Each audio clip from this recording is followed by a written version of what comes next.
Hello, welcome to another episode of Woodsy's Woodshop. I'm Woodsy, and this is my woodshop, and we are building a desk. But before we get to that, I've got something to show you. I've received a gift from one of my subscribers, of which there's only 11 at this point in recording, and it's the husband of somebody who I work with, a guy called Steve. Probably shouldn't give his full name, but Steve, you know who you are, and I thank you very much for this lovely, thoughtful gift. Apparently, this is what my colleague, his wife, told me, Nikki. Hello, Nikki. They were clearing out their loft because they're moving house. I don't know if anybody knows that, but they are.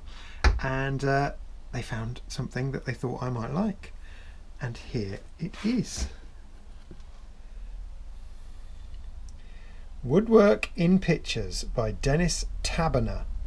Now, let me show you this book. And by the way, I've got to say, I absolutely love this book. So that's the first thing to say. This book, Woodwork in Pictures by Dennis Taberner. This book is from 1960, which at this point means it is 61 years old, because we are 2021. And look at this is wonderful. This is a school book. As an educational medium, the subject of woodwork may be approached in several ways. It finds its place in the curricula of secondary grammar schools, secondary technical schools and secondary modern schools, and it refers to the woodworking student in a very unabashed and uncomplicated way as he, him, boys who become men. There are no women. There shall be no women in this woodworking shop. Very clearly, it is all to do with women. With boys. The encouragement of an initiative is a very desirable aim, but requires a certain amount of freedom to be given to the initiative which may be exercised. It is unwise, therefore, for the senior boy to be too closely dependent upon the teacher. Boys should be encouraged to carry on without close supervision and blah, and it goes on and on and on, referring to boys. But what I really do like, so let's forget about that. That doesn't matter. It's old. What I really do like is I love the diagrams. This is how a ripsaw works. So now I've already read this bit, and I now know the difference between a ripsaw and a crosscut saw, which is how a crosscut saw works here, with the knives to cut the fibres followed by the chisels, which is why you have your teeth at an angle, because the leading edge is the knife. The leading edge is the knife, and then the following edge is the chisel. And with a rip saw, it's just chisels. Look, little mini chisels, which is why the teeth are at 90 degrees. So I've learnt that already, which is fabulous. But what I really, really liked is all the tools, all the wonderful tools that really haven't changed. This is the thing. I mean, obviously, not many people would be using a wooden plane, although some do on YouTube, I've seen. But look, I've got that here. There's mine, and there it is. That's my smoothing plane. Let's turn it around. It's the same. Look, smoothing plane, and jack plane, and jack plane. I mean, you've seen me using this stuff if you watched any of my videos. There's my jack plane. What I don't have is a tri-4 or jointing plane. Look at that bad boy. And it shows you all the different parts of your plane, which I love. I've got one of those. I haven't got one of those. And I've got one of those. That is here. So look at that. Isn't that fabulous? Isn't that wonderful how it's not really changed much? The fundamentals of woodworking are all the same. Bit and brace, box ratchet. Oh, my dad had one of these in his toolbox. I don't have one, I've got an electric one, but my dad had one. There you are. Marking gauge, sliding bevel, I've got all those. There they are, right there. Isn't it great? I love this book, so thank you very much to Steve and Nikki for thinking of me when they found this book, and I will treasure it and I will read it and use it as well. So that's fabulous. Woodwork in Pictures by Dennis Taberner. Now, I've forgotten something. I've got to go back to the house and get it. Hold that thought. Okay, I'm back, and this is what I've got. my wood filler, which I hope, natural it says. Natural. So I hope it's going to be okay putting it in here. So look, I've got a crack, big sort of weird hole thing there. But also things like this, which you probably can't see very well. And you know, just to fill, there's actually not that many holes in it. But also have to fill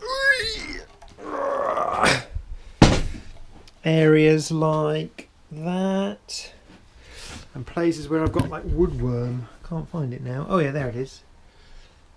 Can you see that there? Try and get a decent angle on it. There you are, look. See that? Anyway, that's what the wood filler's for. So that's what I'm going to be doing tonight, because it is a weeknight. It's getting late in the year. Whoa, sorry. It's getting late in the year, and so it's dark out. There you go, look, dark. Okay, so that's what I'm going to be doing. Nothing very interesting, but I'll just pop it on the old time lapse, and you can watch if you want. Okay, bye.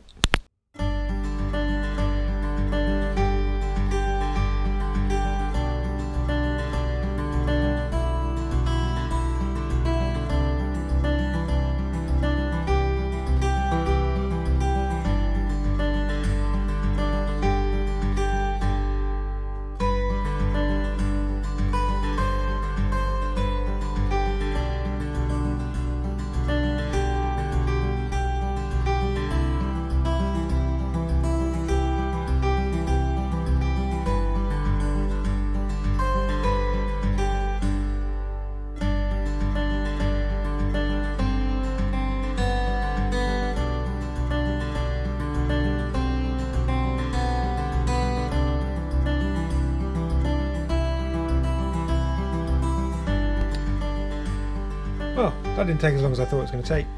Obviously, not as bad as I thought. The condition of these things. So just a little bit of filler here and there. We're going to leave some of this stuff. I've smoothed that out a bit. I'm going to leave that hole there because that seems quite nice. Just a little bit of character. That's what I like in my woodworking projects. And you know, 1, 2, 3. There's the bits all there, all ready to go. They've been together, I've seen them together. You haven't seen them completely together, but I have, and it all fits.